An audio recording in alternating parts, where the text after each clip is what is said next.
Assalamualaikum warahmatullahi wabarakatuh. Pada pagi menjelang siang ini, saya didatangi oleh adik-adik mahasiswa yang kreatif yang tergabung dalam Pemuda Peduli Budaya Aceh. Mereka menawarkan beberapa program yang terkait dengan budaya yang kalau memungkinkan ini akan bisa masuk ke dalam kurikulum daerah atau umumnya kurikulum pemerintahan Aceh. Ini merupakan wujud kreativitas adik-adik mahasiswa saat ini yang memang ini harus ada kepedulian kita bersama.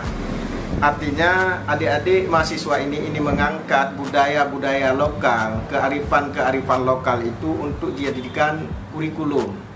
Minimal ada implementasinya di tingkat murid, pelajar, atau siswa.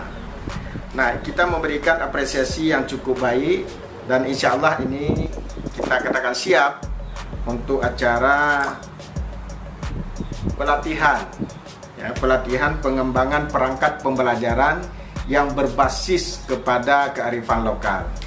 Jadi ini adalah PR kita bersama. Ini adalah sebuah terobosan yang cukup bagus, pemikiran yang cukup bagus untuk membina karakter Aceh yang berbasis kearifan lokal. Dan kalau ini memang bisa masuk ke kurikulum nantinya di tingkat murid, siswa atau pelajar, maka implementasinya akan lebih cepat. Dan apa yang menjadi ikon ataupun hal-hal yang bisa kita tonjolkan, kita promosikan untuk daerah masing-masing, ini lebih cepat terlaksana. Sekali lagi apresiasi setinggi-tingginya. Mudah-mudahan ke depan ini bukan hanya ini tahap pertama di tingkat PAUD, mudah-mudahan ini akan berlanjut ke tingkat yang selanjutnya. Jadi kita bantu, kita bersama-sama berpikir untuk ini, berpikir untuk Aceh Selatan dan berpikir untuk Aceh pada umumnya. Kami sampaikan di sini bahwa ini adalah wujud kepedulian Pemuda Peduli Budaya Aceh. Juga ada Bintang Skorong yang ikut berpartisipasi dan menjadi ujung tombak pelaksanaan kegiatan ini.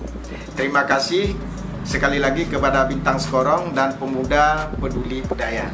Terima kasih. Saya akhiri. Assalamualaikum warahmatullahi wabarakatuh.